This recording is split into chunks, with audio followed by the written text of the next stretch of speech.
2025 సంవత్సరం ప్రారంభమవుతూనే భారత క్రికెట్లో స్టార్ల ఆటగాళ్ల రిటైర్మెంట్ల పరంపర నడిచింది.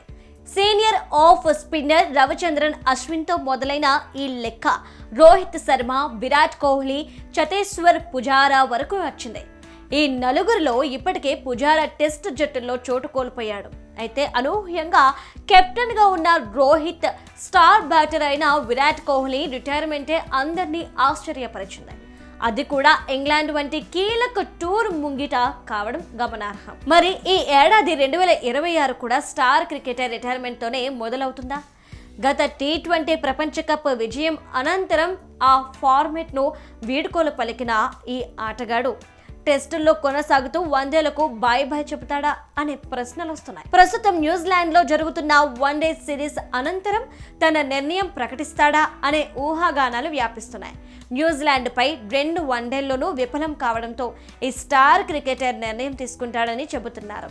న్యూజిలాండ్ తో 2 వన్డేల్లోనూ విఫలమయ్యాడు star all rounder Ravindra Jadeja. అది కూడా తన సొంత గడ్డ రాజ్కోట్లోనూ రాణించలేకపోయాడు. వడోదరలో జరిగిన మొదటి వన్డేలో 5 బంతుల్లో 4 పరుగులకే అవుట్ అయ్యాడు. 9 ఓవర్లలో 56 పరుగులిచ్చాడు. ఒక్క వికెట్ కూడా తీయలేకపోయాడు. రాజ్కోట్లో జరిగిన 2వ వన్డేలో అతడు 44 బంతుల్లో 27 పరుగులే చేయగలిగాడు. పిచ్ స్లోగా ఉందని సరిపెట్టుకున్న జడేజా బ్యాటింగ్ తీరు కూడా నిరాశపరిచింది. బౌలింగ్లో 8 ఓవర్లు వేసి 44 పరుగులిచ్చాడు. ఈసారి వికెట్ పడగొట్టలేకపోయాడు. రవీంద్ర జడేజా అద్భుతమైన ఆల్రౌండర్, కానీ కొంతకాలంగా అతడి బౌలింగ్లో బంతి తిరగడం లేదు. బ్యాట్తో ఓకే అయినా కీలకమైన బౌలింగ్లో మరీ నిరాశపరుస్తున్నారు. ప్రత్యర్థులు జడేజా బంతులను తేలిగా ఆడేస్తున్నారు. అసలు టెస్టుల్లోనూ జడేజా బౌలింగ్పై విమర్శలున్నాయి. అతడు సభ్యుడిగా ఉన్నప్పటికీ 2024లో న్యూజిలాండ్ చేతిలో, 2025లో దక్షిణాఫ్రికాపై టీమిండియా క్లీన్ స్వీప్నకు గురైంది. అయితే స్పిన్ ఆల్రౌండర్ కావడం, మరే ఆల్రౌండర్ లేకపోవడంతో జడేజాను తప్పించే ప్రయత్నం జరగలేదు. ఇప్పుడు మాత్రం అతడి ప్రదర్శనపై విమర్శలు వస్తున్నాయి. మరీ ముఖ్యంగా వన్డేల్లో, ఇండోర్లో ఆదివారం జరిగే 3వ వన్డేలో జడేజా ఎలా ఆడుతాడో చూడాలి. ఇందులోనూ విఫలమైతే అతడికి వన్డే ద్వారాలు మూసుకుపోయినట్లే. 2024 T20 ప్రపంచ కప్ గెలిచాక జరిగిన శ్రీలంక టూర్లో జడేజాను పక్కన పెట్టారు. ఆ తర్వాత ఛాంపియన్స్ ట్రోఫీకి తీసుకున్నారు. అయితే ఈసారి మరో ఛాన్స్ ఉండకపోవచ్చు. మరోవైపు అక్షర్ పటేల్ మంచి ఫామ్ లో ఉన్నాడు. అచ్చం జడేజాలాగే బ్యాటింగ్, బౌలింగ్, ఫీల్డింగ్ లో రాణిస్తున్నాడు. అతన్ని బెంచ్ కు పరిమితం చేస్తూ జడేజాను ఆడిస్తున్నారనే విమర్శలొచ్చాయి. వీటన్నింటి రీత్యా జడేజా వన్డే కెరీర్ దాదాపు ముగింపునకు వచ్చిందని భావించవచ్చు. వన్డే ప్రపంచ కప్ నాటికి అతడి స్థానంలో అక్షర్ పటేల్ ను సుస్థిరం చేసే ప్రణాళికల్లో హెడ్ కోచ్ గౌతమ్ గంభీర్ ఉన్నట్లు తెలుస్తోంది. అందుకే ఆదివారం ఇండోర్ వన్డే జడేజాకు కీలకం. భారత్, బంగ్లాదేశ్ మధ్య సంబంధాలు మరింత ఉద్రిక్తంగా మారుతున్నాయి. బంగ్లాలో తాత్కాలిక ప్రభుత్వం ఉంది. తమ దేశంలోని మైనార్టీలైన హిందువులపై తరచూ దాడులు జరుగుతున్నాయి. ఆస్తుల ధ్వంసానికి పాల్పడడంతో పాటు 2-3 ఆందోళనకారులు హతమార్చారు. ఈ నేపథ్యంలో భారత్లో తీవ్ర ఆగ్రహావేశాలు వ్యక్తమవుతున్నాయి. దీని ప్రభావం ఇండియన్ ప్రీమియర్ లీగ్ IPLలో Kolkata Knight Riders KKR franchise 9.20 కోట్ల రూపాయలకు దక్కించుకున్న బంగ్లా పేసర్ ముస్తాఫిజర్ రెహమాన్ పై పడింది. అతడిని విడుదల చేయాలంటూ భారత క్రికెట్ కంట్రోల్ బోర్డు BCCI KKRను ఆదేశించింది.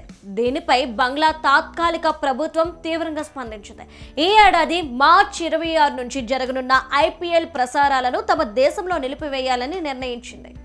ముస్తాఫిజుర్ను KKR విడుదల చేసిన అంశంపై తీవ్ర ఆగ్రహంతో ఉన్న బంగ్లా ప్రభుత్వం భారత్లో జరిగే ప్రపంచ కప్ మ్యాచ్లను శ్రీలంకకు మార్చాలని అంతర్జాతీయ క్రికెట్ కౌన్సిల్ను కోరింది. అది జరగడం కాస్త కష్టమైన పనే అయినా ICC ఏ నిర్ణయం తీసుకుంటుందో చూడాలి. ఈలోగానే బంగ్లాలో IPL ప్రసారాలను నిషేధించింది. ఈ నిర్ణయం మమ్మల్ని బాధించింది. ముస్తాఫిజుర్ ఉదాంతాన్ని మనసులో పెట్టుకొని ఈ పరిస్థితుల్లో భారత్లో T20 ప్రపంచ కప్ ఆడలేమని బంగ్లా ప్రభుత్వం చెబుతోంది. అందుకని వచ్చే నెల 7 నుంచి జరిగే తమ T20 ప్రపంచ కప్ మ్యాచ్లను శ్రీలంకలో జరపాలని కోరుతుంది. ఇప్పుడు మార్చి 26 నుంచి జరిగే IPL మీద కూడా ఆగ్రహంగా ఉండటం గమనార్హం. దీన్ని చూస్తుంటే భారత్ మీద ఆ దేశ ప్రభుత్వం ఎంతటి ఆగ్రహంతో ఉందో తెలుస్తోంది.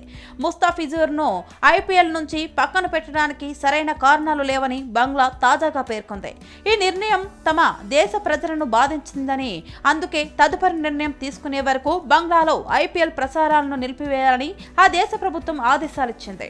భారత్ న్యూజిలాండ్ మధ్య జరిగిన వన్డే సిరీస్ లో టీమిండియా ఓటమి పాలైంది. ఇండోర్ వేదికగా జరిగిన డిసైడర్ మ్యాచ్ లో టాప్ ఆర్డర్ విఫలమవ్వడంతో 338 భారీ టార్గెట్ చేజ్ చేయలేక ఓడిపోయింది. విరాట్ కోహ్లీ ఒక్కడే సెంచరీతో ఒంటరి పోరాటం చేయగా నితీష్ కుమార్ రెడ్డి, హర్షిత్ రాణా హాఫ్ సెంచరీలతో రాణించారు. హర్షిత్ అవుట్ అవ్వడంతో మ్యాచ్ ఒక్కసారిగా మారిపోయి విజయం న్యూజిలాండ్ వైపు తిరిగింది. ఇండోర్ వేదికగా జరిగిన 3వ వన్డేలో team India captain Shubman Gill toss గెలిచి బౌలింగ్ ఎంచుకున్నాడు. తొలుత బ్యాటింగ్ చేసిన న్యూజిలాండ్ జట్టు ఆరంభంలోనే వికెట్లు కోల్పోయినా డారెల్ మిచెల్ అలానే గ్లెన్ ఫిలిప్స్ సెంచరీలు చేయడం, ఆఖర్లో కెప్టెన్ మైకెల్ బ్రేస్వెల్ బౌండరీలు కొట్టడంతో నిర్ణీత 50 ఓవర్లలో 330 పరుగులు చేసి 8 వికెట్ల కాడ ఆగింది. 338 పరుగుల భారీ టార్గెట్ లక్ష్యంతో బరిలోకి దిగిన భారత్ ఆరంభంలోనే రోహిత్ శర్మ వికెట్ కోల్పోయింది. న్యూజిలాండ్పై తొలి రౌండ్ మ్యాచ్లలో విఫలమైన రోహిత్ 3 వన్డేలో కూడా 11 పరుగులు మాత్రమే చేసి అవుట్ అయ్యాడు. కెప్టెన్ గిల్ కూడా 23 పరుగులే చేయడం, శ్రేయస్ అయ్యర్ 3, కేఎల్ రాహుల్ 1 పరుగుకే అవుట్ అవ్వడంతో టీమిండియా 71 పరుగులకే 4 కీలక వికెట్లు కోల్పోయి పీకల్లోతు కష్టాల్లో పడింది. ఆ సమయంలోనే నితీష్ కుమార్ రెడ్డి, విరాట్ కోహ్లీ కలిసి అద్భుత భాగస్వామ్యం నెలకొల్పారు. హాఫ్ సెంచరీ పూర్తి చేసుకున్న నితీష్ హిట్టింగ్ కి ప్రయత్నించి వికెట్ పోగొట్టుకున్నాడు. ఈ ఇద్దరూ కలిసి 5వ వికెట్ కు 88 పరుగుల భాగస్వామ్యం నెలకొల్పారు. జడేజా కేవలం 12 పరుగులే చేసి అవుట్ అవ్వగా హర్షిత్ రాణా మాత్రం మ్యాచ్ మీద ఆశలు రేకెత్తించాడు. కోహ్లీ, హర్షిత్ కలిసి 7వ వికెట్ కు 69 బంతుల్లోనే 99 పరుగుల భాగస్వామ్యం నెలకొల్పారు. 43 బంతుల్లో 4 ఫోర్లు, 4 సిక్స్లతో 52 పరుగులు చేసి హర్షిత్ అవుట్ అవ్వడంతో మ్యాచ్ ఒక్కసారిగా మలుపు తిరిగింది. ఆ వెంటనే సిరాజ్ కూడా ఫస్ట్ బాల్ కి వికెట్ కోల్పోయాడు. అప్పటికే మ్యాచ్ చేజారిపోయినప్పటికీ విరాట్ కోహ్లీ మాత్రం వరుస బౌండరీలతో పోరాడి సిక్సర్ కి ప్రయత్నించి వికెట్ కోల్పోయాడు. కోహ్లీ 108 బంతుల్లో 10 ఫోర్లు, 3 సిక్సర్లతో 124 పరుగులు చేసి అవుట్ అయ్యాడు. ఆ వెంటనే భారత్ 2096 పరుగులకు ఆల్అౌట్ అయింది. దాంతో న్యూజిలాండ్ 41 పరుగుల తేడాతో విజయం సాధించి 1-2 తేడాతో సిరీస్ ను సొంతం చేసుకుంది. బ్యాక్ టు బ్యాక్ సెంచరీలు చేసిన డారెల్ మిచెల్ కు ప్లేయర్ ఆఫ్ ది మ్యాచ్ తో పాటు player of the series award దక్కాయి. న్యూజిలాండ్ తో జరిగిన వన్డే సిరీస్ ను భారత్ కోల్పోయింది. ఈ ఓటమి నేపథ్యంలో రోహిత్ శర్మ ఫామ్ పై కెప్టెన్ శుభమన్ గిల్ స్పందిస్తూ అతనికి పూర్తి మద్దతు ప్రకటించారు. ఇండోర్లో జరిగిన చివరి వన్డేలో కివీస్ 41 పరుగుల తేడాతో గెలిచి భారత్లో తొలిసారి సిరీస్ గెలిచిన జట్టుగా నిలిచింది. కోహ్లీ శతకం వృధా అయింది. ఈ సిరీస్లో రోహిత్ కేవలం 61 పరుగులు మాత్రమే చేసి విఫలమయ్యాడు. సిరీస్ తర్వాత రోహిత్ శర్మ ఫామ్ పై వచ్చిన ప్రశ్నలకు భారత కెప్టెన్ శుభమన్ గిల్ స్పష్టమైన సమాధానమిచ్చారు. సిరీస్ మొత్తంలో రోహిత్ బ్యాటింగ్ ఆశించిన స్థాయిలో లేకపోవడంతో విమర్శలు వెల్లువెత్తాయి. ఇక ఈ నేపథ్యంలో పోస్ట్ మ్యాచ్ ప్రెస్ మీట్ లో మాట్లాడిన గిల్ రోహిత్ శర్మకు తన పూర్తి మద్దతు ప్రకటించారు.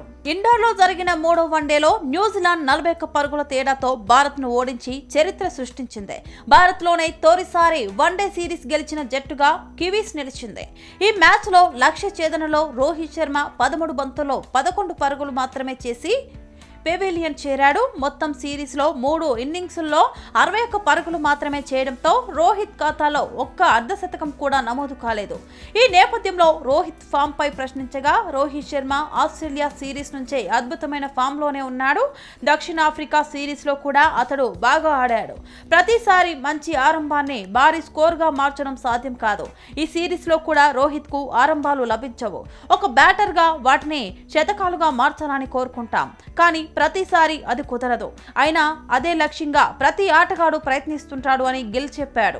మ్యాచ్ విషయానికి వస్తే తొలుత బ్యాటింగ్ చేసిన న్యూజిలాండ్ నిర్ణీత 50 ఓవర్లలో 8 వికెట్లు 337 పరుగులు చేసింది. డారెల్ మిచెల్ వరుసగా 2వ శతకం సాధించి 131 బంతుల్లో 137 పరుగులు చేశాడు. గ్లెన్ ఫిలిప్స్ 88 బంతులు 106 పరుగులతో చెలరేగాడు. చివర్లో కెప్టెన్ మైకెల్ బ్రెస్వెల్ 18 బంతుల్లో 28 పరుగులు చేసి జట్టును భారీ స్కోర్ దిశగా నడిపించాడు.